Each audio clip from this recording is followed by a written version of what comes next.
નમસ્કાર વિદ્યાર્થી મિત્રો, દ્રવ્યની દ્વૈત વર્તણૂકને સમજાવતો દ બ્રોગનો સિદ્ધાંત અને ત્યારબાદ હાઇઝનબર્ગનો અનિશ્ચિતતાનો સિદ્ધાંત, જે બંને દ્રવ્યની તરંગ અને કણ પ્રકૃતિ છે એને દર્શાવે છે. અને દ્રવ્યની આ દ્વૈત વર્તણૂક જે છે એ ક્વોન્ટમ યંત્રશાસ્ત્ર જે છે તેને આધારે સમજાવેલું છે. ક્વોન્ટમ યંત્રશાસ્ત્રનો વિકાસ કરનારો વૈજ્ઞાનિક જે છે એ ઇરવિન શ્રોડિંજર છે અને તેણે જે સૂત્ર આપેલું છે એ સૂત્રને આપણે શ્રોડિંજર સમીકરણ તરીકે ઓળખીશું. આપણે મેઇન થિયરી જ ભણવાની છે, એટલા માટે હું તમારી બુકમાં જે માત્ર વર્ણનાત્મક બાબતો આપેલી છે એની હું ચર્ચા નથી કરતો, પણ તમે જે બાકી રહી જાય છે બધું તમારે બુકમાં વાંચી રહેવાનું, જે તમારા હેતુલક્ષી પ્રશ્નો માટે તમને કામમાં આવશે. તો ઇરવિન શ્રોડિંજરે આપેલું જે સમીકરણ છે એચ સાઈ બરાબર ઈ સાઈ છે, જ્યાં એચ જે છે એ એક કારક છે, ગણિતીય કારક, અને એને હેમિલ્ટોનિયન કારક તરીકે ઓળખવામાં આવે છે. ઈ પ્રણાલીની કુલ ઉર્જા દર્શાવે છે અને સાઈ એક તમારું ગણિતીય વિધેય છે. અને એ જે છે એ સામાન્ય રીતે તરંગ વિધેય તરીકે ઓળખવામાં આવે. હવે આપણે ક્વોન્ટમ યંત્રશાસ્ત્ર આધારિત પરમાણુની રચના, પરમાણુ કેવો હશે એના વિશેનો થોડો ઘણો ખ્યાલ મેળવ્યા પછી પરમાણુની અંદર ઇલેક્ટ્રોન જે છે એ ઇલેક્ટ્રોનને દર્શાવવા માટે જે અંકનો ઉપયોગ કરવામાં આવે એને ક્વોન્ટમાર્ક તરીકે ઓળખાવેલ છે. એટલે આપણે હવે તમારી 2 માર્કના પ્રશ્નો તરીકે પૂછી શકાય એવી થિયરીઓ, ક્વોન્ટમાર્ક અને તેના પ્રકાર, આપણે એને સમજવાનું છે. તો પ્રથમ ક્વોન્ટમાર્ક કોને કહેવાય? તો પરમાણુમાં રહેલા ઇલેક્ટ્રોનને વિગતે દર્શાવવા માટે, વિગતેનો મતલબ છે કે ભાઈ તેનું કેન્દ્રથી અંતર, તેની ઉર્જા અને સાથે સાથે તેનું અવકાશીય સ્થિતિસ્થાન, એને રજૂ કરવા માટે વપરાતા જે અંક એને ક્વોન્ટમાર્ક કહેવાય. આ ક્વોન્ટમાર્કના મુખ્ય 4 પ્રકાર છે. તો આપણે અહીંયા ક્વોન્ટમાર્ક અને તેના પ્રકારમાં તમારી બુકમાં ઉલ્લેખ નથી, પરંતુ આ ધ્યાનમાં રાખવાનું, ખ્યાલ આવે એવું વસ્તુ છે. પરમાણુમાં રહેલા ઇલેક્ટ્રોનને વિગતે દર્શાવવા માટે વપરાતા અંકને ક્વોન્ટમાર્ક કહેવાય. તે 4 પ્રકારના છે. મુખ્ય ક્વોન્ટમાર્ક, સ્મોલ એન સંજ્ઞા વડે દર્શાવાય. ગૌણ ક્વોન્ટમાર્ક, સ્મોલ એલ સંજ્ઞા વડે દર્શાવાય. ચુંબકીય ક્વોન્ટમાર્ક, સ્મોલ એમ અને એની નીચે પાછો એલ સ્મોલ લખવાનો છે એટલે એમએલ વડે દર્શાવાય. અને ભ્રમણ અથવા સ્પિન ક્વોન્ટમાર્ક એને એમએસ વડે દર્શાવાય. 4 ક્વોન્ટમાર્ક તમારા 2 માર્કની અંદર પૂછી શકાય એવા છે અને સાથે સાથે હેતુલક્ષી પ્રકારના પ્રશ્નો પણ આમાંથી આવી શકે. તો આપણે એને આ રીતે તૈયાર કરીશું કે જેને કારણે તમને એક સાથે બંનેમાં કામ લાગે. તો પ્રથમ જોઈએ છીએ આપણે મુખ્ય ક્વોન્ટમાર્ક. મુખ્ય ક્વોન્ટમાર્કને સ્મોલ એન સંજ્ઞા વડે દર્શાવાય છે. મુખ્ય ક્વોન્ટમાર્ક જે છે તે કક્ષકનું કદ અને વિશેષ પ્રમાણમાં ઉર્જા, હવે આને આપણે ઇલેક્ટ્રોનની ઉર્જા પણ સમજી શકીએ, ઉર્જા નક્કી કરે છે. સાથે સાથે આપણે એવું પણ કહી શકીએ કે ઇલેક્ટ્રોનનું કેન્દ્રથી અંતર પણ દર્શાવે છે અને સાથે સાથે એવું પણ કહી શકાય કે તે કક્ષા ક્રમાંક, તેનું મૂલ્ય, કક્ષાનો ક્રમાંક પણ દર્શાવે છે. મુખ્ય ક્વોન્ટમાર્કનું મૂલ્ય તમારું જે છે એ n બરાબર 1 થી શરૂ થઈને તમે ગમે ત્યાં સુધી લખી શકો છો, અને એટલા માટે 1 થી શરૂ થાય છે એટલે તેનું મૂલ્ય 0 સિવાયની ધન પૂર્ણાંક સંખ્યા છે, જેમાં તમે n બરાબર 1, 2, 3, 4, 5 ડેશ ડેશ ડેશ તમે દર્શાવી શકો. સાથે સાથે મુખ્ય ક્વોન્ટમાર્ક જે છે તે કોષની ઓળખ આપે છે. એટલે મુખ્ય ક્વોન્ટમાર્કનું મૂલ્ય તમારું કોષ સાથે પણ રજૂ કરી શકાય. n બરાબર 1 માટે capital L n, capital K કોષ, n બરાબર 2 માટે કેપિટલ L કોષ, n બરાબર 3 માટે કેપિટલ M. તો ટૂંકમાં n બરાબર 1, 2, 3, 4 અનુક્રમે capital K, L, M, N કોષ દર્શાવે છે એવું કહી શકાય. અને n નું મૂલ્ય તમારી ઉર્જા સ્તર, કક્ષા ક્રમાંક રજૂ કરે, જ્યારે n² નું મૂલ્ય જે છે એ જે તે કક્ષામાં રહેલ કુલ કક્ષકોની સંખ્યા રજૂ કરે છે. આપણે પૂરેપૂરી 4 ક્વોન્ટમાર્ક જોઈ લઈશું એટલે તમને આનો બધો ખ્યાલ આવી જશે. તો આ તમારી 2 માર્કની ટૂંક નોંધ મુખ્ય ક્વોન્ટમ આંક વિશેની થઈ ગઈ. ત્યાર પછી છે ગૌણ ક્વોન્ટમ આંક. ગૌણ ક્વોન્ટમ આંકને સહાયક ક્વોન્ટમ આંક પણ કહેવાય અને એઝીમ્યુથલ ક્વોન્ટમ આંક પણ કહેવાય. ગૌણ ક્વોન્ટમ આંકને સ્મોલ એલ સંજ્ઞા વડે દર્શાવાય છે. ગૌણ ક્વોન્ટમ આંકનું મૂલ્ય સામાન્ય રીતે કક્ષકના ત્રિપરિમાણીય આકારને વ્યાખ્યાયિત કરે છે. એટલે આપણે એવું કહીએ કે કક્ષકોના પ્રકારને સમજાવે છે. તેનું મૂલ્ય n-1 થી નક્કી થાય છે. એટલે કે ગૌણ ક્વોન્ટમ આંકનું મૂલ્ય મુખ્ય ક્વોન્ટમ આંક n પર આધાર રાખે છે. અને આપણે લખવું હોય તો હવે n બરાબર 1 છે તો l નું મૂલ્ય તમને n-1 એટલે 1 - 1 0 થાય. એટલે એને આધારે l નું મૂલ્ય 0 1 2 3 છેલ્લે n-1 વડે તમે દર્શાવી શકો છો. તો અહીંયા l ના મૂલ્ય તમને 0 થી માંડીને આગળ જાય છે. એટલે એના પરથી લખ્યું તેનું મૂલ્ય શૂન્ય સહિતની ધન પૂર્ણાંક સંખ્યા છે. સાથે સાથે તે પેટાકોષ અથવા પેટા સ્તરની સંખ્યા દર્શાવે છે. એટલે કે ગૌણ ક્વોન્ટમ આંક l નું મૂલ્ય છે તેના પરથી પેટાકોષ અથવા પેટા સ્તરની સંખ્યા જાણી શકાય જે n પરથી નક્કી થાય છે. અને મેં તમને કહ્યું કે l નું મૂલ્ય છે એ કક્ષકોનો પ્રકાર દર્શાવે છે. કેવી રીતે આપણે આગળ જોઈએ. દરેક કોષ n જેટલી પેટાકોષ ધરાવે છે. કોષને આપણે KLMN વડે ઉપર જોઈ ગયા છે તો એની જ વાત કરી. એને હવે તમે 1 2 3 4 થી સમજો, એક જ છે. દરેક કોષ n જેટલી પેટાકોષ ધરાવે એટલે કે ધારો કે કોષ n બરાબર 1 છે તો પેટાકોષ પણ 1 થશે. n બરાબર 2 હોય તો પેટાકોષ 2 થાય. આગળ આપણે સમજીએ છીએ. l ના જુદા જુદા મૂલ્ય માટે પેટાકોષ નીચે મુજબ છે. l બરાબર 0 0 માટે s પેટાકોષ એટલે એને કક્ષક કહીશું આપણે. તમે કક્ષકથી ધ્યાનમાં રાખજો. 0 માટે s કક્ષક, l નું મૂલ્ય 0 હોય તો l નું મૂલ્ય 1 માટે p કક્ષક, l ના મૂલ્ય 2 માટે d કક્ષક, l ના મૂલ્ય 3 માટે f કક્ષક. આગળ જઈએ તો l ના મૂલ્ય 4 માટે તમે g કક્ષકનો ઉલ્લેખ કરી શકો છો. તો આ પ્રમાણે આપણે આગળ જઈએ. પણ આ બધા તમારે કક્ષકો છે એ તમારે સ્મોલ લેટરમાં લખવાના છે. l ના મૂલ્ય આધારે n બરાબર 1 કોષ માટે l બરાબર 0 થશે. તો 0 એટલે એક કક્ષક થઈ ગઈ, જેને આપણે પેટાકોષ શબ્દ વાપરીએ તો પેટાકોષ થઈ ગઈ 1. તો n બરાબર 1 તો પેટાકોષ પણ 1. જે વાક્ય અહીં લખ્યું છે દરેક કોષ n જેટલી પેટાકોષ ધરાવે છે તો એક કોષમાં એક પેટાકોષ આવી. હવે એટલે અહીં તમને સ્પષ્ટ કર્યું કે n બરાબર 1 માં એક પેટાકોષ s હશે, જેને આપણે 1s દ્વારા પણ લખી શકીએ, જે આપણે આગળ જોવાનું છે. હવે n બરાબર 2 માટે લઈએ તો n બરાબર 2 એટલે 2 થઈ તો 2 પેટાકોષ હોવી જોઈએ. તો જુઓ કોષ માટે l બરાબર 0 પણ આવશે અને 1 પણ આવશે, કારણ કે n બરાબર 2 એટલે n-1 તો 0 અને 1 2 થવાના. 0 માટે s મૂલ્ય, 1 માટે p. માટે n બરાબર 2 માં 2 પેટાકોષ s અને p હશે, જેને તમે 2s અને 2p દ્વારા પણ લખી શકો છો. તો 2s અને 2p 2 પેટાકોષ થઈ, n નું મૂલ્ય પણ 2 છે. તો આ પ્રમાણે તમારું જે વાક્ય છે કે દરેક કોષ n જેટલી પેટાકોષ ધરાવે છે તે સમજી શકાય, જે તમારી બુકમાં ટેબલમાં પણ આપેલું છે, જેને મેં અહીં વાક્યરચના તરીકે પૂરું કર્યું છે. તે જ રીતે n બરાબર 3 લઈએ તો n બરાબર 3 માટે l નું મૂલ્ય 0 1 અને 2 આવશે. અને 0 માટે 3s, 1 માટે p, તો n બરાબર 3 છે એટલે 3p લખ્યું.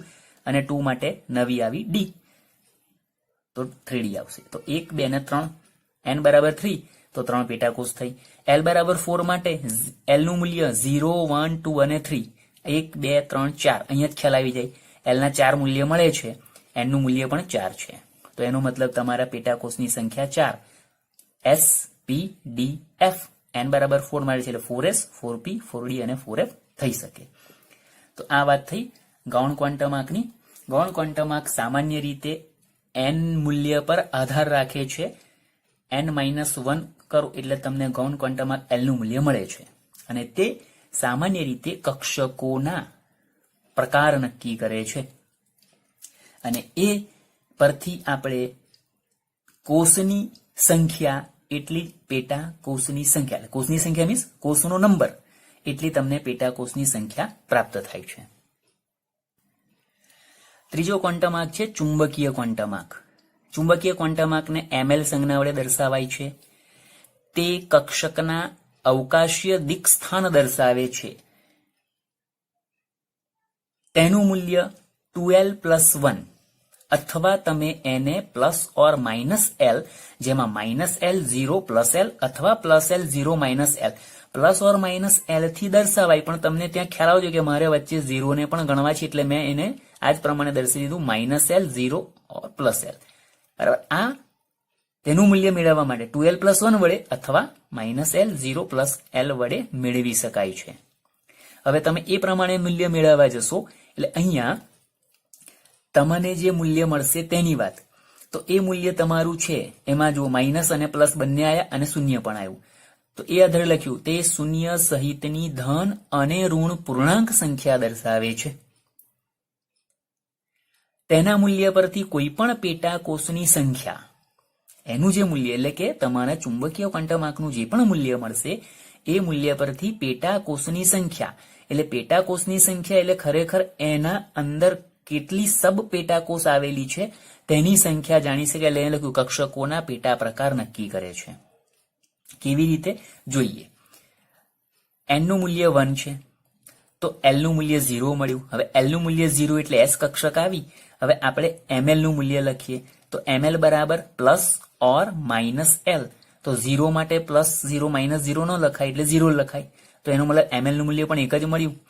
તો n બરાબર 1 માં જે s કક્ષક l ના મૂલ્ય પરથી s કક્ષક આવેલી છે એની પેટા કક્ષક કોઈ નથી, એક જ ધરાવે છે એટલે એક જ કક્ષક થાય. 1s તરીકે તમે એને લખી શકો. s કક્ષક તમારી એક આવી, આવું ગણી શકાય. n બરાબર 2 માટે લઈએ તો n બરાબર 2 માટે તમને બે મૂલ્ય મળશે l ના 0 અને 1. 0 એટલે s અને 1 એટલે p. તો 2s અને 2p તો તમને ખ્યાલ છે જ. હવે આપણે l ના મૂલ્ય પરથી ml ના મૂલ્ય પર જઈએ તો ml ના મૂલ્ય તમને l બરાબર 0 મળે તો 0 મળે જ છે એટલે એક તમારી s કક્ષક તો આવી. પરંતુ હવે 1 માટે લખીએ તો +1 0 અને -1 ત્રણ મૂલ્ય મળ્યા.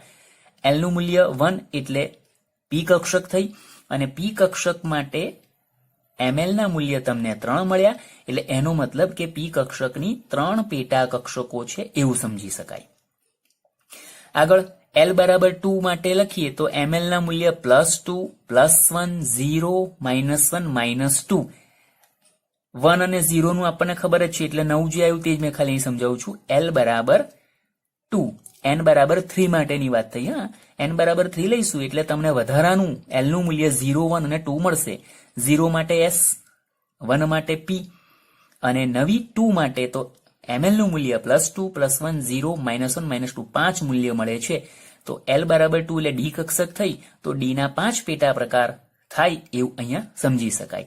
એવી રીતે તમે l બરાબર 4 લેશો તો n બરાબર 4 લેશો તો l નું મૂલ્ય તમને વધારાનું જે મળવાનું 0 1 2 અને 3 મળવાનું. l નું મૂલ્ય 3 મળે એના પરથી ml ના મૂલ્ય તમને +3 +2 +1 0 -1 -2 -3 એટલે કુલ 7 મૂલ્ય મળે. તો l બરાબર 3 માટે f કક્ષક આવે અને f કક્ષકની કુલ 7 પેટા કક્ષકો છે એવું સમજી શકાય. એટલે ચુંબકીય ક્વોન્ટમ આંક સામાન્ય રીતે જે તે કક્ષક જે છે એની પેટા કક્ષકોની સંખ્યા તમને દર્શાવે છે અને એ સંખ્યા તમારી જે છે એ એના દિક વિન્યાસને આધારે તમે સમજી શકો છો. એટલે અવકાશીય સ્થાન કેવા છે એ એના પરથી થશે. જે આપણે કક્ષકો જોઈશું ત્યારે તમને એમાં સ્પષ્ટ ખ્યાલ આવશે. તો આ થયો ત્રીજો ચુંબકીય ક્વોન્ટમ આંક. તો ઇલેક્ટ્રોનને પરમાણુમાં દર્શાવવા માટે મુખ્ય ક્વોન્ટમ આંક છે એનું કેટલા અંતરે છે ઇલેક્ટ્રોન તે સમજાવે. ગૌણ ક્વોન્ટમ આંક છે એ કઈ કક્ષકમાં આવેલો છે તે દર્શાવે અને ચુંબકીય ક્વોન્ટમ આંકનું મૂલ્ય છે એ એની પેટા કક્ષકની સંખ્યા પણ આપે. તો ઉર્જા પણ નક્કી થઈ ગઈ, અંતર પણ નક્કી થઈ ગયું અને એનો દિક વિન્યાસ પણ નક્કી થઈ ગયો. પરંતુ તેમ છતાં પરમાણુની અંદર જે આપણે હાઇડ્રોજન વર્ણપટ જેમાં પાસેની બે નજીકની રેખાઓ હોય તો એને સમજાવવા માટે અસમર્થ નીવડ્યો. તો એવી બધી જે બાબતો છે એ સ્પષ્ટ થઈ શકતી નથી. તો એના માટે ત્યાર પછી ઓલેનબેક અને ગાઉડસ્મિટ નામના બે વૈજ્ઞાનિકોએ આ જ હાઇડ્રોજન પરમાણુની કિરણાવલીને વિષમાન ચુંબકીય ક્ષેત્રમાંથી પસાર કરી. તો એ હાઇડ્રોજન પરમાણુની કિરણાવલી છે એને બે ભાગમાં વિભાજન થતું એ લોકોએ અવલોક્યું અને એ જે અવલોકન છે એને આધારે એણે ચોથો ક્વોન્ટમ આંક રજૂ કર્યો જેને ઇલેક્ટ્રોન ભ્રમણ અથવા તો સ્પિન ક્વોન્ટમ આંક વડે રજૂ કર્યો છે. તો ચોથો આપણો ક્વોન્ટમ આંક છે ઇલેક્ટ્રોન ભ્રમણ ક્વોન્ટમ આંક અથવા સ્પિન ક્વોન્ટમ આંક, જેને ms સંજ્ઞા વડે દર્શાવાય. ઉહલેનબેક અને ગાઉડસ્મિટ નામના વૈજ્ઞાનિકોએ પ્રાયોગિક પરિણામને આધારે ચોથો ક્વોન્ટમ આંક જે ઇલેક્ટ્રોન ભ્રમણ ક્વોન્ટમ આંક તરીકે રજૂ કર્યો. પરમાણુમાં ઇલેક્ટ્રોન કક્ષીય ભ્રમણની સાથે પોતાની ધરી પર પણ ભ્રમણ કરે છે. હવે એ જે પ્રાયોગિક બાબત જાણકારી મળી, બે ભાગમાં વિભાજન થયું એના પરથી હવે સૂર્યમંડળની અંદર સૂર્યની ફરતે પૃથ્વી જે ફરે છે તો એની અંદર પોતાની ધરી પર પણ ફરે અને કક્ષામાં પણ ફરે. કક્ષામાં ફરે છે એટલે આપણે 365 દિવસે આખું એક રોટેશન ફરી રહી એટલે 3 ઋતુઓ તમારી એમાં બદલાય, અને પોતાની ધરી પર જે ફરે છે એમાં દિવસ અને રાત થાય. તો એ આધારે પરમાણુમાં ઇલેક્ટ્રોન છે એ કક્ષીય ભ્રમણની સાથે સાથે પોતાની ધરી પર પણ પરિભ્રમણ કરે છે, એટલે ધરીભ્રમણ પણ દર્શાવે છે. અને ધરીની સાપેક્ષમાં બે દિક વિન્યાસ હોઈ શકે. ધરી પર ફરે એટલે સ્વાભાવિક છે કે એનું કાં તો જમણીથી ડાબી અથવા ડાબીથી જમણી એટલે જમણી બાજુનું અથવા ડાબી બાજુનું એનું કોણાવર્તન શક્ય છે. એ આધારે કર્યું કે ધરીની સાપેક્ષમાં બે દિક વિન્યાસ હોઈ શકે, જેને ભ્રમણ ક્વોન્ટમ આંક ms થી વિભેદિત કરી શકાય, એટલે બે ભાગમાં એને વિભાજિત કરી શકાય. ઇલેક્ટ્રોનની ભ્રમણ અવસ્થા ઉપર તરફ એટલે આપણે ઉપરનું તીર દર્શાવીએ અને નીચે તરફ ને નીચેના તીરથી દર્શાવીએ, બરાબર. તો એ આધારે ઇલેક્ટ્રોનની ભ્રમણ અવસ્થા ઉપર તરફ અને નીચે તરફને આધારે તેના બે મૂલ્ય +½ ઉપર તરફ હોય તો આપણે +½ ગણીએ, જેને તમે જમણી કોણાવર્તન અથવા જમણી ભ્રમણ પણ દર્શાવી શકો, અને -½ નીચેની તરફનું તીર એને તમે ડાબેરી ભ્રમણ તરીકે રજૂ કરી શકો છો. એટલે આપણે અહીંયા ઇલેક્ટ્રોનની ભ્રમણ અવસ્થાને આધારે એના બે મૂલ્ય એટલે કે ઇલેક્ટ્રોન ભ્રમણ ક્વોન્ટમ આંકના બે મૂલ્યો મળ્યા, +½ અને -½. તો આગલા 3 જે તમારા ક્વોન્ટમ આંક હતા એના મૂલ્ય શૂન્ય સહિતની કાં તો શૂન્ય સિવાયની પણ ધન પૂર્ણાંક સંખ્યાઓ બધી હતી, બરાબર. અહીંયા તમને અપૂર્ણાંક સંખ્યા મળી, +0.5 -0.5 1/2, એટલે આપણે એ રીતે સમજી શકીએ. આ બે મૂલ્ય બે જુદા જુદા ઇલેક્ટ્રોન માટે જુદા જુદા હોઈ શકે. એક જ ઇલેક્ટ્રોન માટે કોઈ એક મૂલ્ય હશે, પરંતુ બે અલગ અલગ ઇલેક્ટ્રોન હશે તો એકનું મૂલ્ય અને એકનું મૂલ્ય આ હશે.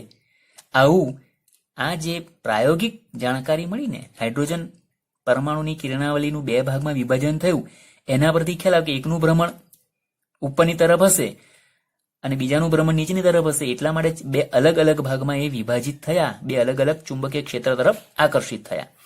અને એ આધારે જ આ વસ્તુ સમજાવી.